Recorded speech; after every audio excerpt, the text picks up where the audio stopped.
Mwebale kwekumira ku Ugandan Lifestyle nze Morishid Segawa. Kati oyinza okukola ekintu ng'olowooza gwe mugezi wekka naye ne biwunzika nga bikukyukidde. Waliwo omukyala eyalimba muganzi we n'amugamba bwe naakuzaalira onampa ki? Mune nga omanyi ebibeerawo mu mukwano, nja kuwa kino, nkuwe ne kino, nkuwe ne kiri. Kati banano tebakoma kwegabira birabo nga bali mu mukwano nti nkuwadde ebyalo, nkuwadde mayiro n'ebino ne mbulamu ng'ekyo tekinnaba kutuuka kubaawo basooka kuba birayiro. Ngenda kukuzaalira omusika naye onampa ki? Wajendaga. Omukyala ono bw'ati omwami amala omukanda nti njagalayo bweziti ne bweziti ngenda kukuzaalira omwana. N'omwami teyali mubi, amattu ng'akwata mukawaligo ng'amuwa. Bw'atyo yatuuka n'amugamba okimanyi nina ettu lya mugema, nina omwana wo mu lubuto muneeno. Omusajja bw'atyo yasanyuka n'ajaganya n'agamba bannange bukyalubanga lwa mmindi ku guno omulundi nkukwasizza. Munnange ng'atandika kuwaayo buyambi, ng'atandika kuwaayo ssente. Byagenda okuwunzika ng'omukyala amubuulidde nti nasobodde osumulukuka, nasumulukuse, nakuzaalidde. Omwami naye tiyali mubi, n'abulirako abako n'ab'emikwano. Kati bwe tuba tuyingidde disitulikiti ey'e Mubende, poliisi yakakwata banna era nga baneeno be bamu babadde beenyigidde mu musango ogw'okubba omwana wa wiikisi 3. Sabbiiti 3 zokka omwana z'abadde yakamala ku nsi, mwana mulenzi. Ne bamubba ne bagamba aa ono katumutwale omukyala ekiwaanyi kye kiyasiba bba oba muganzi we kisobole okubeera nga kiyitamu bulungi. Kati nno kiraga nti omwana ono oluvannyuma lw'okubeera nga abbibwa maama we teyatudde. Nkugambye omutima gw'obuzadde gwamulumye. Omwogezi wa poliisi mu bitundu eby'ewamala amanyikiddwa nga Lamek Kigozi ono yageze maaso n'okubeera nga atubulira n'agamba kino eno kyaliwo nga ennaku z'omwezi 25 omwezi ogwokuna guno omwaka, era zaali ssaawa emu ey'akawungeezi, era nga bino byonna bye nkubuulira byabadde ku kyalo Kitonzi mu Kitonzi parishi mu Lubimbiri sub-county. Maama w'omwana amanyikiddwa nga ayina embabazi Janet ono yalese omwana we ewaka n'agamba kangenda wano kaduuka ngulabe ebintu ebitonotono bye tunayeyambisa ewaka. N'agenda mu katawuni n'alumba akatawuni. Mu kukomawo ewaka n'atandika okwetegereza ng'alaba omwana takaaba. Ekyo kimu. Ekyokubiri nga yamulese tamulabawo. Omwana wa sabbiiti 3 aba tatambula, tayavula, tatuula. Kati Ssentume Dylan era njagala nkutegeeze ye mutabani eyageze maaso n'okubeera nga abula. Si nti yabuze nga atambula wabula bamubbye era mu mbeera bw'etyo muganda wange nasobodde okubeera nga asukiramu nga eyatega ogw'ekyayi. Eyateze ogw'ekyayi ayanguwa mu mbeera bw'etyo n'atemyako balirwana be n'abagamba bannange kino kye kituuseewo. Ne bagamba kale tewali buzibu, era n'alumba Lubimbiri police station n'aggulawo omusango n'aloopa.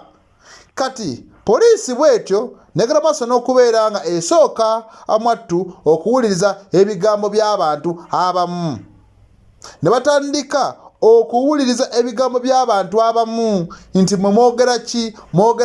Bagenda okkizuula nga waliwo omwami amanyikiddwa nga Sebuliba Yahaya. Ne bagamba ono baamulabyeko mu maka ag'omukyalo ono ng'omwana tannabula.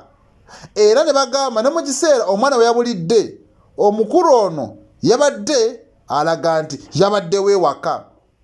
Kati Sebuliba bw'atyo bageze maaso n'okuba nga bamugombamu obwala, era ku poliisi yakkiriza omusango n'agamba kituufu omwana namuggyeyo naye nange waliwo mukama wange amanyikiddwa nga Nakachwa Jovia oyo yansabye mukolere kineeno yaŋŋambye nti mugusize era ng'ono mutuuze mu kitundu ekimanyikiddwa nga Namagogo mu municipality ey'e Mubende. Kati kaakati bwe batyo era batandise okunoonyereza Nakachwa munnange oliwa munnange bazze ewa Nakachwa baatuuse ewa Nakachwa basanzeeyo mwami amanyikiddwa nga Ndayizeye Cloud gwe basobodde okubeera nga bayoola ne bamugamba sooka ojje otubuulire jangu otunnyonnyole mukyala wo omwana yamutaddewa.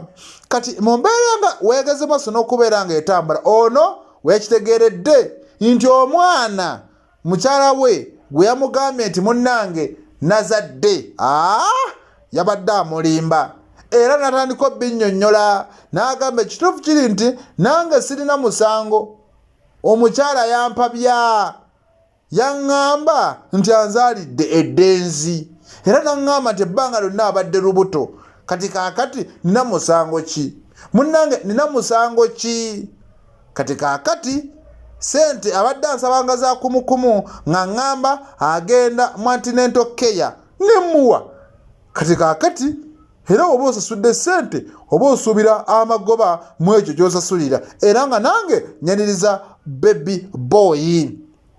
Kati mu mbeera nga bwetambula kiraga nti bwe batyo baagaze maaso n'okubeera nga bongera okunoonyereza ye Nakachwa Jovia ekitegedde nti bamunoonya n'asooka agwambala era ekikwekweto kyatuukidde ddala mu trading set emanyikiddwa nga Kiruma gye bamusanze ne bamukwata we yabadde mu maka g'omukyala amanyikiddwa nga Kababiito Sharon. Ne bamugamba naawe jangu tetujja kukuleka waka kubanga gwe abadde akuweese suspect. Omwana bamufunye ng'ali mu mbeera nnungi era ne bamuzza mu mikono gya nnyina. Bamugamba munnange maama wuuyo kati kaakati ye maama ekyamazima ekintu kino singa kyayiseemu nga bali we bakibala kyalabadde tekimuva ku mutima naye nga lwaki omukyala otuuka okusiba omusajja omwana g'omanyi nti si wo ate nga naye mugala wange si wuwe. Obiwulira ensonga bwezito we zibeera. Bw'oba olina omwana tomwevuma waliwo ababanoonya n'atuuka ne kussa eribba omwana nga tamanyi kikyakunnyonnyola musajja gw'aludde ng'afera. N'olw'ensonga eyo tuvumirira ebikolwa ebifaananako weebityo eby'okubba abaana. Omwana okumwetikka emyezi 9 si kyangu kye kituufu. Olaba olubuto lukuluma bulumi n'ogenda wali ne bakuwa empeke n'owulira ng'osaanawo. Kati olwo oli eyalwetikka n'atogana ku kiseera nga mwattu either okumulongoosa oba okusumuluka obulungi kyekiriwo. Kati kaakati gwe nojja n'otandika otwala kino twala kiri mwagala byabwere ate n'amalwaliro agamu bino ebintu bikolebwayo. Oli asobola okwekobana n'abasawo bw'ateekobaana na musawo ate ayinza okukozesa olukujjukujju okulaba nga amwattu abba omwana. Kale bwe bityo bwe biri nze Murshid Ssegawa.